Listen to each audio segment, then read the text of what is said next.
you will find yourself watching your own videos over and over again because you have put your link out there on different social media platforms and nobody is watching. The truth is, even if you're an expert in that topic and they can wake you up and you can say, once a camera has been set in front of you, or a mic has been given to you, or a podium has been set in front of you, and you can see people sitting in front, there is something that happens. And that thing that happens is that English will fly off your head. Hi people, welcome back to my channel. It's a girl Faith of Our Shades Update, and it is 2025. Before we get into all the fun things and all the promised vlogs from last year, if you don't know what I'm talking about, watch my last video. I want to start this year by sharing some of the things I told you in that video that I have planned for you. And I'm going to keep the ball rolling today by sharing things that have helped me to stop being camera shy and to be able to present not just on my channel, not just in front of an imagined audience, but in front of an actual physical audience. All right. One thing that many people don't believe about me is that I used to be very shy. As a matter of fact, I think I'm still shy when I get to certain places. As a multi-potentialite that can do so many things, one of the best mediums of expression that I used to revel in, like that was my main, that was my comfort zone, was writing. And anybody that follows me on Instagram or on Facebook, you would see that in the past, I think I still do, I would write long captions. I would tell a full story in an Instagram caption. I even used to blog, so I used to write fiction stories. I was very good with expressing myself through writing and not speaking. So when I tell people that I really cannot express myself eloquently like to speak, they don't believe, because they're like, first of all, you're a lawyer and lawyers know how to talk, they are eloquent. Second of all, you are fake. You are literally out there. You're always gisting. And the truth is, I couldn't really express myself vocally. I would miss out things. But if you tell me to write things down, I'm not missing out any detail. Anyway, in this video, I'm going to be sharing with you tips that helped me personally to overcome being camera shy. And not camera in terms of like a physical camera or a phone or anything. Just being able to stand in front of people, audience, big or small, to be able to share whatever it is that I am presenting in front of that audience. And as always, I have my notes. That is one of the tips. You must always have your notes, but I'm going to give these tips the way I have written them down. One thing I also did was to not research or look out for videos of people that have talked about this, because I want to share with you my own personal tips. I want it to be as authentic as possible. I want it to be from my own experience, okay? Number one is you have to fall in love with yourself and your voice, okay? You have to fall in love with hearing the sound of your voice. And for me, I actually love the sound of my voice. I sing, so I kind of, if you sing, you will love your voice, okay? Since the introduction of voice notes on different social media platforms, Instagram, WhatsApp, I would conveniently send you a podcast voice notes if you let me. Like, I would send voice notes upon voice notes, even though I actually love typing, like the actual chatting. So in order of preference is to type, and then if the gist is too sweet, I'm just gonna send the voice notes, okay? So you have to fall in love with yourself, because you are presenting because you've got something to present. You have to fall in love with the idea of yourself. You have to fall in love with the knowledge that you possess, that you carry. You have to fall in love with that skill that you have, that you want to share with the world. And then with your voice, okay? When I first started making videos, I thought that because I was addressing men, I needed to sound serious. So my first set of videos on my other channel, I didn't really like them because I was like, I'm too serious. That is not me. You have to fall in love with yourself. You have to fall in love with your voice so that you can present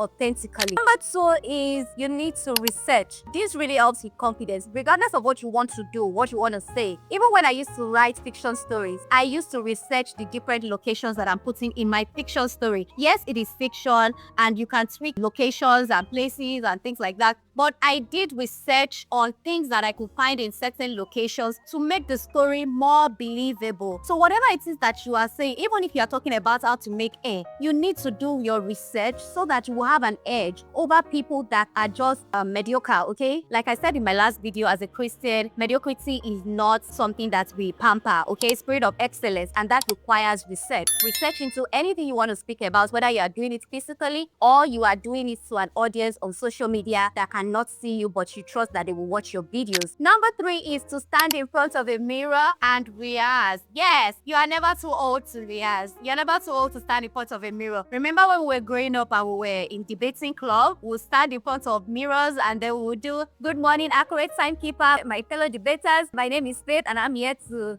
support the motion that says lawyers are better than teachers. Remember, you have to do that even for serious things, okay? Debate was serious back then. So yeah, whatever it is that you are presenting, stand in front of a mirror. I cannot tell you, even till today, I still do it. I still stand in front of mirrors and rehearse. Even if it's my phone that is the mirror, I will stand and just do a quick run through in my head. Wait, okay, this is how I want to sound. This is how I'm going to start. Especially when you're thinking of how do I want to start the video. Do I want to start with a casual statement? Do I want to start with a joke? Do I want to start with something serious, a quote, whatever it is? You have to rehearse, okay? When you see orators, trust me, it's not all of them that are like that, are natural orators. They rehearse. So why are you not to rehearse? Number 4, write out your entire script or speech. And I know this sounds like, oh my God, why can't I say it up my head? The truth is, even if you're an expert in that topic and they can wake you up and you can say, once a camera has been set in front of you, or a mic has been given to you, or a podium has been set in front of you, and you can see people sitting in front, there is something that happens. And that thing that happens is that English will fly off your head. So it is better to write your script or your speech. Yes, I write what I want to. Like you can see, I'm holding my notes. I write it out. I put the points down and I just develop it when I'm speaking. Before, I would write out everything I want to say. When I started creating content for my second channel for men's personal styling, I would literally write out everything I'm going to say. I will rehearse with that note. And after rehearsing 2, 3, 4 times, then I can just put out points that I can see. Sometimes my laptop is in front of me and I'm scrolling with one hand. Because when you are starting, there's no shame or there's no shame in the game, okay? Number 5, present in front of someone that won't judge you. For me, my daughter is literally standing here watching this video for me because she's helping me to look at the time that I have to record this video. Sometimes I'm rehearsing and she's right there. I rehearse in front of people that I know they cannot judge me. If anything I do in front of my daughter, she'll say, good job, mommy, good job. So you can find someone that would hail you, that would give you a clap, that will applaud your efforts. And then when you are confident enough, when you are ready to start receiving constructive criticism, you can change the person into somebody that will listen, especially when you have a major presentation. Let them listen to what you have to say. I've presented in front of my parents before, in front of my siblings before. Even there was this time I wanted to go for an audition, a music audition. I presented in front of my family and I wanted them to judge to see that if you were judging me and you didn't know me, how will you rate this thing I have done? And they were able to do that. So present in front of someone that won't judge you, and then you can graduate to someone that may judge you a little bit. Okay? Number 6, if you're presenting in front of an actual stage, in front of an actual audience, you need to single out one person in that audience that you can see is paying attention to you, depending on the topic you are presenting on. In fact, no matter the topic, it will be boring to certain people, and some people will find it interesting. Find that one person that thinks what you are saying is interesting and worthy of their time, and pay attention to that person. And of course, you don't want it to look like you are looking at one person when you have an audience of 50 people. So once in a while, just nod your head, move it to one side, but always make sure your eye is falling back on that person because that person is listening to you, okay? And then you can look above the other people's heads. That's what I used to do when I used to debate for my school back in primary and secondary school. I would just look above people's head. I'm not seeing anybody. And when I was in university, I used to act. I was in a drama unit. And when I'm acting, I don't see nobody. If you tell me that, oh, Faith, I was smiling at you, I did not see you. I would just be looking at heads. And I would give my best to that performance, to that speech or whatever it is that I'm presenting. I shared number 6 and 7 like that. In front of an actual audience, single out one person that is paying attention and speak to that person. Number 7, look above people's heads. Nobody needs to know that you are not seeing them. Just make it as professional as possible and give your speech your best shot. Number 8 is to prepare for the nerves. The truth is that the nerves will still be there. Honestly, even the best orators, the best presenters, the best speakers, it takes a lot of practicing and presenting time and time again before they stop being nervous, okay? Even your preachers that preach so many times, they will get to certain stages, have to present in front of a bigger crowd, and the nerves would kick in. And that's why you see that most times they come with their notes. They'll put on their iPads and their whatever, and then they will be reading from their notes, like I'm doing here. I have my notes here because I do not use to lie to myself. You need to put your point in paper or list it on a device like this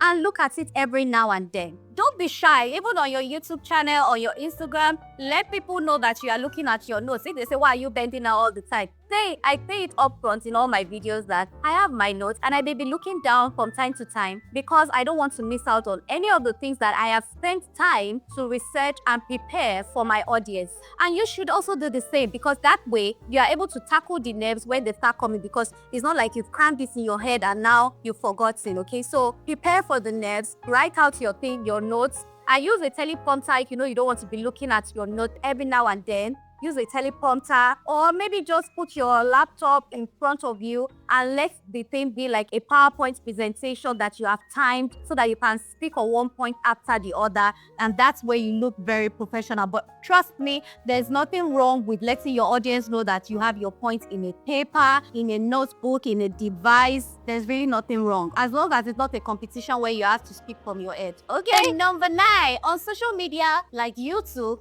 I always encourage people to start creating for themselves. And I'm speaking from experience because, like I shared in my previous point, that when I started my YouTube channel, I wanted to do it for the fun of it. But when I realized that my target audience was for men, I thought that the way to attract the men was to sound very serious. Like, I want to be teaching men style. So I need to stop being too jovial and just come professional, you know. And the reason why I say you should create videos for yourself, you know, start by doing it for you, is because you are going to be your major audience for the longest time. Especially if you're a small creator like I am, you will find yourself watching your own videos over and over again because you have put your link out there on different social media platforms and nobody is watching because they don't know you yet. You don't have hundreds of thousands of followers on Instagram, such that when you start a YouTube channel, people from that place can just migrate and they'll start subscribing to your channel. If you are starting from the scratch like I am, you need to start creating with yourself in mind. Create for yourself. Create videos that you love to watch. Create videos that you love and watch again and again, because your views may literally come from you in those beginning days, okay? Make sure that you are creating for the audience of one, and that's yourself. Create videos that when you are stressed, you can literally go to your own YouTube channel and go and watch your video. That way, you are able to use yourself as practice. By the time you get better, by the time the subscribers come, you've already built confidence. You are now a master at presenting. You're no more shy. You can now talk. If somebody comes and brings a speaking gig, you are ready. Literally use yourself as that point of, you know, beginning days. You know, when they say the days of little beginnings or small beginnings, you have the platform. That's the beauty of YouTube. No matter how long it takes, those videos will be there. And one day, somebody would find those videos that you think are cringe and not as professional, and it will be so helpful for them, and it will yield views, and it will be monetized, and you will get your money. When you are starting out on whatever social media platform, start with yourself in mind, or one person that you really want to touch with the things that you are saying or you are teaching on your channel. And then number 10, my final point is to be authentic and throw away shame. Again, I'm going to use myself. Like I said in that last point and points before now, that when I started my first YouTube channel, which is for men's personal styling, I didn't really like the videos there because I was too serious. And my persona is not the serious persona. I'm very jovial. I like to throw in jokes here and there. I like to let my hair down. I like to gist. You know, even if I'm saying something serious, I just like to make it not sound that serious. Later on, my mentor was like, you know what, Faith, this is not you. And that's why you're finding it difficult to even watch your own videos. Be authentic. You laugh out loud. Laugh. Nobody is going to beat you. You know what? I just thought of it that that's true. And then I just began to create videos that I loved to see. I enjoyed doing it. I looked forward to content creation day because I know that I was going to bring out value. That was a serious thing, teaching men how to dress well, but in a very chilled environment and in a very chilled way. So be very authentic. It really doesn't matter what you're talking about. Your blogs are things that you have experienced, and there is a way that you love to watch blogs. Create your blogs like that. Everybody must not blog the same way. Everybody must not talk about or teach things the same way. Everybody must not do how to do whatever the same way. Everyone must not do get ready with me the same way. How do you like to get ready? Show us that one. How do you like to teach people stuff? Show us. Do you like to infuse, like my mentor, anytime she's talking,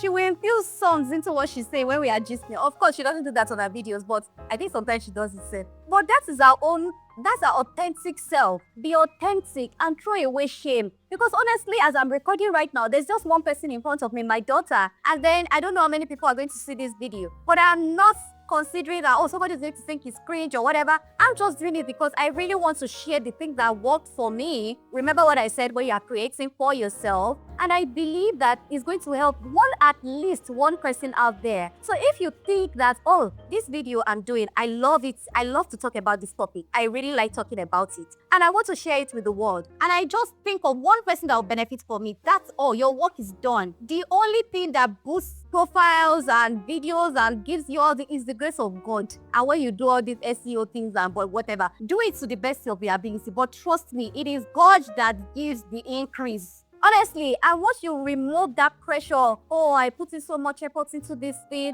I made it so professional and nobody's watching it. You need to ask yourself, do you love what you were talking about? Were you doing it with one particular person in mind? If that is what you have achieved, you have done your best. So be authentic and throw away shame. Don't consider what people will say. Which people, like I said in my last video, if you love to share your knowledge, share it in the most authentic way possible. And trust me, it may look like it's taking a while, but it is going to yield. It's just like a seed that you are planting, and one day there will be harvest. I hope with these few points of mine, they are not few actually, they are 10. I hope these points have been helpful to you to help you overcome being camera shy or being able to present in front of an audience. These are the things that have worked for me and they have helped me. Even in church, I'm able to stand and do Bible study, Sunday school. I'm able to present in front of people whether I prepared or not. Like, I'm just able to stand up and talk because I have done all these things that I have shared with you in this video. If you have more tips on how you were able to beat being camera shy,